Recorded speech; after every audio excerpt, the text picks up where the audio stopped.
propose project natin. Ito yung propose natin kay client. 10 solar panels, 600 watts, 1, 2, 3, 4, 5, 6, 7, 8, 9, 10. So dyan yung propose natin na ilagay yung mga solar panels. So monoslope lang yung roof ni client. So yan.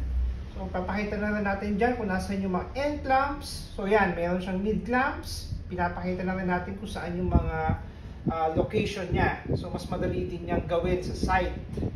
So again, dito dadaan sa gilid yung ating UV rated FlexCon. So dyan sa gilid, from the solar panels, dito sa gilid dadaan, dito sa gilid ng bahay para malinis siyang tingnan. So yan, plano rin natin dito na ilagay yung inverter sa gilid na meron na rin siyang enclosure na aluminum. So Solis ang gamit natin na inverter. Andito rin yung location ng breaker.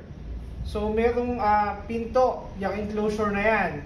Makikita nyo dyan. So approve na rin, papa-approve na rin natin yung net metering sa LGU. So kami na yung bahala maglagay ng pipes na yan.